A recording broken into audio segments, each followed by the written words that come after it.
All right, so our last unit is Unit 9, Academic Writing Part 2 for course code 6469. So let's see what type of writings are remaining. First is reports. Reports are also an important part of business or professional writing and even academic writing.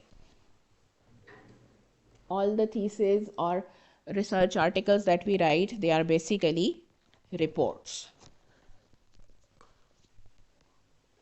Report is usually written to report something, यानी किसी भी चीज़ के बारे में, और ये officially मांगी जाती है, कहा जाता है यूजली, यानी इनिशिएट करवाई जाती है, और उसके जवाब में कोई भी पर्सन जिसको या ग्रुप ऑफ पीपल जिनको वो जिम्मेदारी दी गई होती है किसी भी चीज़ को स्टडी करके उसके ऊपर रिपोर्ट लिखने की, वो फिर उसके ऊपर एक फॉर्मल रिपोर्ट लिखते हैं। तो वो जो रिपोर्ट है उसके अपने जो है वो कुछ फिक्स्ड सेक्शंस होते हैं। सो रिपोर्ट का एक क्लियर पर्पस होता है और एक पर्टिकुलर ऑडियंस को लिखी जाती है, स्पेसिफिक इन्फॉर्मेशन होती है, एविडेंस भी प्रेजेंट की जाती है, यानी इन्फॉर्मेशन और उस इन्फॉर्मेशन की एविडेंस प्रेजेंट की जाती है, एनालाइज किया जाता है उसको, और किसी प्रॉब्लम या इशू को सॉल्व करने के लिए उसे अप्लाई भी किया जाता है। So then what is the definition of a report? A report is a statement of the result of an investigation or of any matter on which definite information is required. So basically report एक ऐसी statement of result है जो किसी investigation के बाद सामने आई हो, यानी किसी चीज़ को इन्वेस्टिगेट किया गया हो और उसके बाद वो आई हो, किसी भी ऐसे मामले के बारे में या किसी भी ऐसे मामले पर जिसके बारे में इंफॉर्मेशन की ज़रूरत हो। अब इस स्ट्रक्चर को अगर हम जहन में रखें, ये रिपोर्ट के स्ट्रक्चर की बेस पे अगर हम रिपोर्ट्स को डिवाइड करें तो there are two types of report, short reports और लॉन्ग रिपोर्ट्स। अब ये जो हमारा सेक्शन है या जो यूनिट है इसका मेन कंसर्न जो है वो शॉर्ट रिपोर्ट्स है, लॉन्ग रिपोर्ट्स नहीं है। So let's have a look. एक शॉर्ट रिपोर्ट जो है उसके क्या सेक्शंस होते हैं। First section is introduction, then second section is method of data collection, then facts or findings, फिर discussion, फिर conclusion, और last section is recommendations.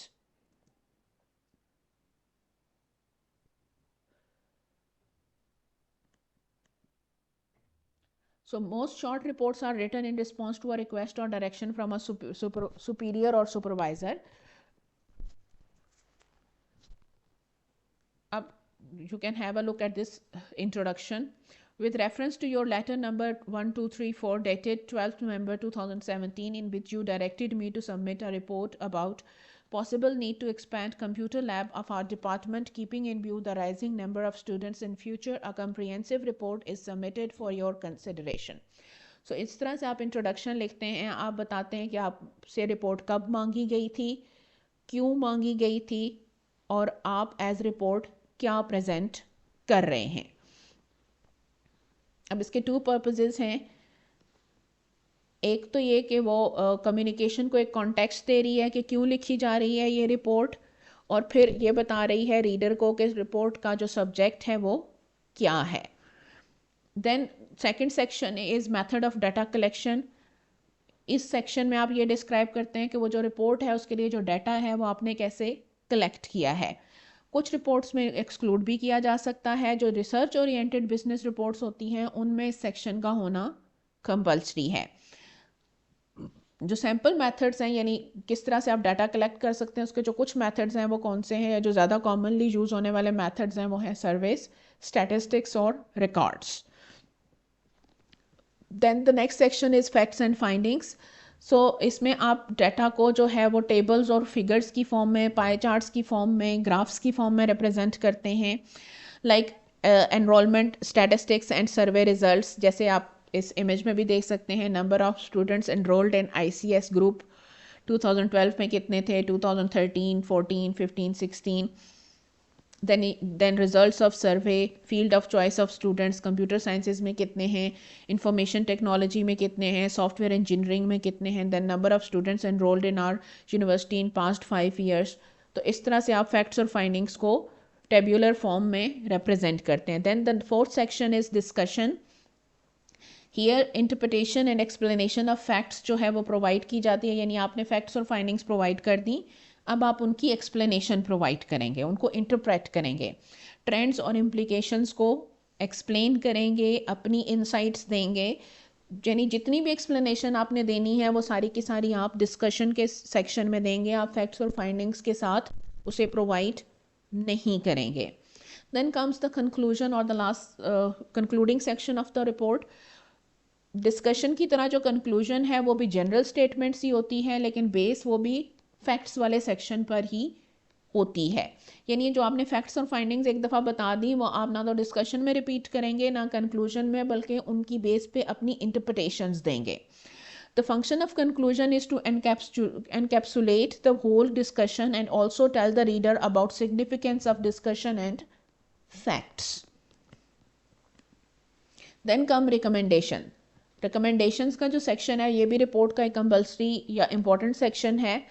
इसमें आप एक्शन सजेस्ट करते हैं कंक्लूजन्स की बेस पे. This section shows your reader a plan of action to cope with the situation, कि क्या कर सकते हैं उस सिचुएशन को सॉल्व करने के लिए. It tells them what can be done to improve the situation and what actions are the need of time. Like you can write your suggestions or recommendations this way. In the light of above presented facts and discussion, I hereby recommend following actions to be taken. There is a dire need to expand the computer labs available in our department. The computer labs should be expanded by 150%, keeping in view present and future needs. This expansion should be completed before the commencement of new semester so that the teaching and learning process may proceed smoothly. So इस तरह से आप अपनी recommendations present कर सकते हैं. अब report के जो फॉर्मेट्स होते हैं वो भी दो हैं. एक तो मेमो फॉर्मेट में हो सकती है जब आप अपनी ही ऑर्गेनाइजेशन के अंदर वो रिपोर्ट दे रहे हैं, और दूसरा जो फॉर्मेट है वो लेटर फॉर्मेट फॉलो कर सकते हैं आप अगर आपने ऑर्गेनाइजेशन के बाहर यानी किसी और ऑर्गेनाइजेशन को किसी सेमिनार पे किसी और इस तरह की एक्टिविटी के दौरान उसको प्रेजेंट करना हो. So this one is the format memo format. ये मेमो फॉर्मेट में एक रिपोर्ट है जिसमें ऊपर आपने एड्रेस, टू, फ्रॉम और डेट लिख दिया. Proposal to launch short course in English, फिर इंट्रोडक्शन है, फिर डिस्कशन है, फिर conclusion and then recommendations and then signature. Then we have the letter format जिसमें ऊपर जो है वो सेंडर का एड्रेस है, फिर रिसीवर का एड्रेस है, फिर सब्जेक्ट है, then introduction, discussion, conclusion, recommendations and signature. So this was report writing. Now our last topic is essay writing. Essay writing is very very important skill क्योंकि ये through out life जो है वो help करती है. जो ideas की जो सिंपल ऑर्गेनाइजेशन होती है essay writing के अंदर, पैराग्राफ राइटिंग और इस तरह से, वो हमें बिजनेस लेटर्स में भी हेल्प आउट करती है, मेमोज लिखने में भी, चाहे हम मार्केटिंग मटीरियल्स लिखें, एसेज लिखें, रिपोर्ट लिखें, कुछ भी लिखें, हर चीज़ में ही essay writing और इसकी जो स्किल्स हैं वो हमें हेल्प आउट करते हैं. So essay writing is a skill that can be helpful in all other writing situations. क्योंकि इन सब बिजनेस जो राइटिंग की, एकेडमिक राइटिंग की जो एस्पेक्ट्स हैं उन सब के अंदर एक ही बेसिक स्ट्रक्चर फॉलो होता है. तो कुछ भी आप लिखेंगे वो essay राइटिंग के जो सिंपल पार्ट्स हैं उनसे उसको बेनिफिट होगा. अब essay और पैराग्राफ में जो है वो डिफरेंस क्या है. पैराग्राफ एक आइडिया को डेवलप करता है, ऐसे जो है उसके अंदर सेवरल पैराग्राफ्स होते हैं एक टॉपिक के ऊपर. यानी हमारे पास एक टॉपिक है, उस टॉपिक से रिलेटेड हमारे पास जितने पॉइंट्स या आइडियाज़ होते हैं उतने ही हम उसके अंदर पैराग्राफ्स बनाते हैं, एंड दैट इज़ कॉल्ड एसे. और अगर आपके टॉपिक्स कम्प्लेक्स होंगे तो ऑब्वियसली आपको जितना कम्प्लेक्स टॉपिक है उतने ही पैराग्राफ्स की ज़रूरत होगी. अब एसे का जो स्ट्रक्चर है वो क्या है. An essay consists of several paragraphs focused on one topic. Thesis statement controls the entire essay. सबसे पहले आपकी thesis statement होती है जो पूरे essay को control करती है. उसके बाद आता है introduction, फिर body paragraphs और फिर conclusion. So आपका जो essay है उसके 3 parts हो गए, introduction, body paragraphs और conclusion. अब thesis statement जो है वो क्या होनी चाहिए, वो आपके टॉपिक को इंट्रोड्यूस करती है, states writers point of view. For example, look at the following thesis statement. Blackouts have disastrous impact on the small industry of a country. The computers can help students in many ways, ये दोनों अब क्या हैं, thesis statements हैं। अब जब आपने एक थीसिस स्टेटमेंट बना लिया, अब आप उसको सपोर्ट करेंगे, एविडेंस और आर्ग्यूमेंट्स को यूज़ करेंगे, एक आउटलाइन बनाएंगे, लॉजिकल प्लानिंग करेंगे, और जितनी आपकी प्लानिंग लॉजिकल होगी उतनी ही आपकी राइटिंग भी अच्छी हो जाएगी। अब एक स्क्रैच आउटलाइन पहले बनाएं, यानी रफ आउटलाइन बनाएं, जैसे definition and causes, impact on small industry, reduced pollution, production and income, conclusion and recommendations. अब ऐसे की ऑर्गेनाइजेशन जो है उसमें सबसे ज़्यादा ज़रूरी चीज़ क्या है, कनेक्शन ऑफ आइडियाज़ स्मूथ होना चाहिए, ट्रांजिशंस यूज़ होनी चाहिए। ऑर्डर जो है वो दो तरह के हो सकते हैं ऐसे के अंदर, आप क्रोनोलॉजिकल ऑर्डर में आइडियाज़ को ऑर्गेनाइज कर सकते हैं, यानी टाइम सीक्वेंस में, और एम्फेटिक ऑर्डर में, यानी इमोशन या जो लॉजिकल कनेक्शन है उसके हिसाब से आप आइडियाज़ को ऑर्गेनाइज कर सकते हैं, इंपॉर्टेंस के हिसाब से ऑर्गेनाइज कर सकते हैं आइडियाज़ को, और उन्हें कनेक्ट कर सकते हैं एक दूसरे के साथ। देन क्रोनोलॉजिकल ऑर्डर में हम क्या करते हैं, arrange ideas by time, like exercise routine, time, preparation, warm up. तो जो टाइम सीक्वेंस के हिसाब से आप उसको अरेंज करेंगे तो that will be chronological order. Then emphatic order, so जो एम्फेटिक ऑर्डर में हम क्या करते हैं कि उसका इमोशनल इम्पैक्ट क्या होगा, तो जो आइडिया सबसे ज़्यादा इमोशनल इम्पैक्ट क्रिएट करेगा उसको हम सबसे एंड पे रखते हैं, बिकॉज ऑब्वियसली रीडर ने सबसे एंड पे वही पढ़ना है। सो जो रीडर है वो फाइनल पॉइंट को ही सबसे ज़्यादा याद रखते हैं, तो जो सबसे इम्पॉर्टेंट आइडिया होगा वो एंड पे आएगा। तो उसी हिसाब से हमारा ऑर्डर डेवलप होगा from least to most important idea on the basis of emotional impact.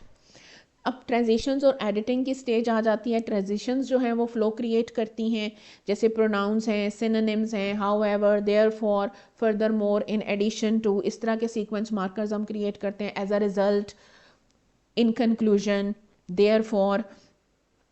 फिर जब आप अपना ऐसे लिख लें तो उसको रिवाइज और एडिट करते हुए you have to be very very careful. जितनी भी मिस्टेक्स हैं, जहाँ कहीं आपको कोई इनकम्प्लीट सेंटेंस नज़र आए, कोई इनकम्प्लीट आइडिया नज़र आए, you have to correct it at this stage. Then basic जो स्ट्रक्चर है पैराग्राफ का, जो सबसे कॉमनली फॉलो होता है specially in exam settings, that is 5 paragraph ऐसे, यानी हम 5 पैराग्राफ्स लिखते हैं। एक इंट्रोडक्टरी पैराग्राफ होता है, फिर 3 बॉडी पैराग्राफ्स होते हैं, और फिर कंक्लूजन, यानी जो मिनिमम रिक्वायरमेंट है किसी भी टॉपिक पे एक ऐसे की, दैट इज़ 5 पैराग्राफ ऐसे, कि आपका एक इंट्रोडक्शन और एक कंक्लूजन का पैराग्राफ हो, और एटलीस्ट 3 इंपॉर्टेंट चीज़ें आप उस टॉपिक से रिलेटेड डिस्कस करें, चूँकि हर पॉइंट के लिए आप एक अलग पैराग्राफ बनाते हैं, हैंस 3 बॉडी पैराग्राफ्स।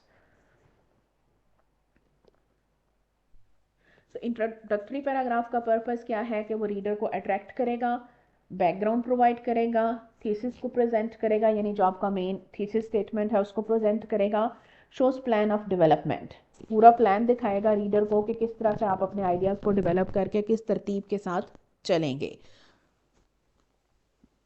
फिर आगे आपके body paragraphs, 1 idea 1 paragraph, starts with topic sentence, यानी एक टॉपिक सेंटेंस जो आप जिसमें आप अपना मेन जो उस पैराग्राफ का आइडिया उसको प्रेजेंट करेंगे, उससे आप स्टार्ट लेंगे। Maintains unity and coherence, unity और कोहेरेंस अगेन आप सीक्वेंस मार्कर्स से भी डेवलप कर सकते हैं, आइडियाज़ के एक दूसरे के साथ कनेक्शन से भी डेवलप कर सकते हैं। 2 ideas shouldn't be included in 1 paragraph, opposing ideas shouldn't be presented in 1 paragraph, अपनी ही बात को आपने उसी पैराग्राफ में कंट्राडिक्ट नहीं करना। अगर आपने एक आइडिया दिया है तो उसको एविडेंस, एग्जाम्पल, आर्ग्यूमेंट के साथ सपोर्ट भी करना है, and all of that will be done in that 1 paragraph. Then concluding paragraph, यानी जो आपका लास्ट पैराग्राफ है, कंक्लूजन, सिग्नल्स एंड, एक तो उससे in conclusion, therefore, in the end, we can say that, इस तरह के किसी ना किसी सिग्नल वर्ड से उसको सिग्नल करना चाहिए that now you are concluding your discussion. Then it summarises the main ideas, leaves final thought, and में कुछ ना कुछ आप जो फाइनल अपनी थॉट है वो आप रीडर के पास छोड़ के जाते हैं। सो अगेन इंट्रोडक्शन की तरह इसका भी इम्पैक्टफुल होना बहुत ज़रूरी है। Now here is a sample and say life sentence for murder supports life imprisonment over death penalty. So basically ये जो एसे है उसका टॉपिक क्या है, लाइफ सेंटेंस फॉर मर्डर, और ये किस चीज़ को सपोर्ट कर रहा है कि अगर किसी इंसान ने मर्डर किया हो तो उसको लाइफ इम्प्रिजनमेंट मिलनी चाहिए, उसको डेथ पेनल्टी नहीं होनी चाहिए। अब उसमें पहला रीज़न क्या है, life imprisonment is harsh, loss of freedom, effective punishment. यानी लाइफ इम्प्रिजनमेंट जो है वो एक इफ़ेक्टिव पनिशमेंट है, फ्रीडम भी इंसान की चली जाती है और अच्छी खासी हार्श कंडीशंस में उसको रहना पड़ता है। तो आप ये नहीं कह सकते कि ये कोई मामूली या कम पनिशमेंट है। Reason 2, people can change, education and reform in prison, death removes chance. तो दूसरा रीज़न क्या है कि लाइफ इम्प्रिजनमेंट में इंसान की इम्प्रूवमेंट का चांस है, अगर उसकी डेथ हो जाएगी तो उसकी इम्प्रूवमेंट का कोई चांस ही नहीं है। Then the third reason, death penalty is costly, long court trials not always cheaper. Death penalty बहुत एक्सपेंसिव पड़ती है क्योंकि ज़ाहिरी बात है कि इंसान की ज़िंदगी का सवाल है, तो कोर्ट ट्रायल्स बहुत लेंथी होते हैं क्योंकि ख्याल रखना पड़ता है, क्योंकि एक दफ़ा जब उस इंसान की डेथ हो जाएगी तो कोई अपील कुछ भी पॉसिबल नहीं रहेगा, तो इसलिए उस पर बहुत ज़्यादा एक्सपेंस आता है। सैम्पल ऐसे कंक्लूजन हो जाएगी, life sentences punish effectively, they allow reform, they avoid high cost. इस तरह से आप अपना कंक्लूजन जो है वो दे सकते हैं। So this was our unit 9. I hope it is clear. If there is any question you can ask.